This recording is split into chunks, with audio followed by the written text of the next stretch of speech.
And now to Georgia, where Fulton County District Attorney Fani Willis is indicating that she has no plans of stepping down from the state's 2020 election interference case. This is all according to sources close to those within the DA's office. Willis is accused of having an improper romantic relationship with her lead prosecutor, Nathan Wade.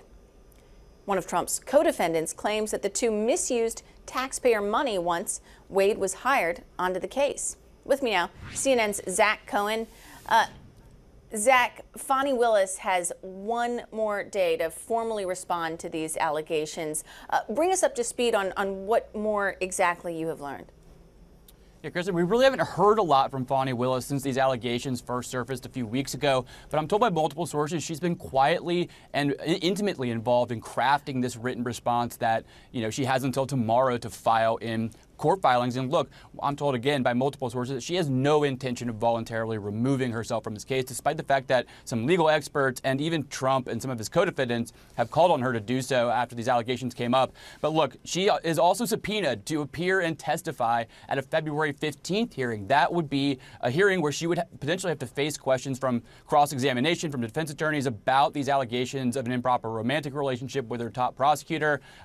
She faced the potential of having to also defend herself, her personal life, on camera. As we know, all the hearings in this case are broadcasted live on video. So the potential for a very explosive and controversial hearing in the 15th, but we know Fani Willis behind the scenes intends to stay on this case, and it doesn't seem to be going anywhere. Yeah, messy to say the least. So the attorney for Trump's co-defendant, Mike Roman, he's asking to call at least 10 other witnesses to testify at this hearing later this month. Can you just walk us through who some of those people are? It's quite a few. Yeah, Kristen. So we fully expect Fani Willis and Nathan Wade to try to quash their subpoena and avoid testifying. But look, these individuals that have also been subpoenaed could provide testimony about their alleged relationship. We have people like Fani Willis's personal security guard at one point, her bodyguard, her former assistant, and her current assistant at the DA's office. They've also subpoenaed former and current prosecutors, some of Wade's former business partners, investigators on the Trump case. So really, this co-defendant throwing everything at the wall and hoping to get some testimony on February 15th that could potentially disqualify Fani Willis from the case. Wow. Well, explosive. It's certainly the word to use there. Zachary Cohen, thanks so much. And so we're going to talk a bit more with defense attorney Randy Zellen.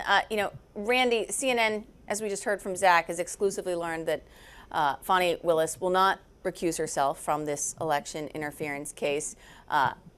Trump and two of his co-defendants now seeking to disqualify Willis's office and have this criminal case thrown out. From your perspective, do you think that Willis should now step aside? I do, and it has nothing to do with my political affiliation, zero to do with it. The reality is, even though legally there is really no connection and no legal reason why the prosecution against the former president should be at all impacted by these separate and unrelated allegations. A lot of things in life have nothing to do with what you can do. It's what you should or what you shouldn't do. And these allegations are an unwelcome distraction. They play right into the hands of Team Trump's defense, which is the witch hunt, the overreaching, the trying to kneecap him for political gain.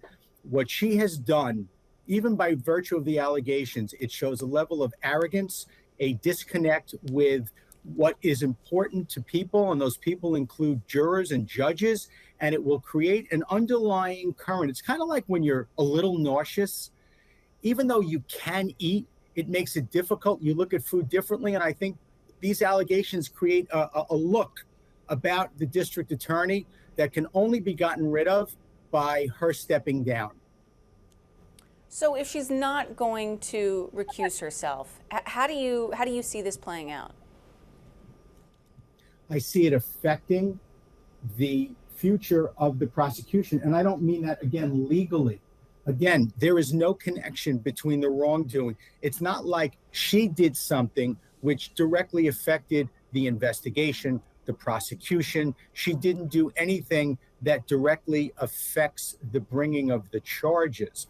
But what it does if I am Team Trump, my defense is going to play into that arrogance, misuse of your power, a dereliction of your duty, a lack of just good common sense. And I think it will impact the jury, and I think it might impact the judge. It's what we call implicit bias. So the lawyer for Trump's co-defendant, Mike Roman, is now calling for about a dozen witnesses to testify, in addition to Willis and Wade. How do you think that could potentially change the dynamics of this hearing? I think it's a pressure point designed to cause the district attorney to voluntarily step aside, the same way she dodged the bullet with her, I guess, her boyfriend or paramour settling his divorce. I can pretty much assure you that it's no coincidence that on the eve of things blowing up with all kinds of testimony, that case magically gets settled. This is how cases get resolved and disputes get settled, having nothing to do with the facts, but other things that could be embarrassing, could be humiliating, could cause unwanted distraction and unwanted attention. And I think this huge witness list is designed for the district attorney to step up before the microphone and say, for the good of the investigation, for the good of the people, I have become an unwelcome distraction and I need to fight this fight without it impacting the prosecution. And therefore, I have decided to step aside. All right, well, we will be watching it. Randy Zellen, thank you so much.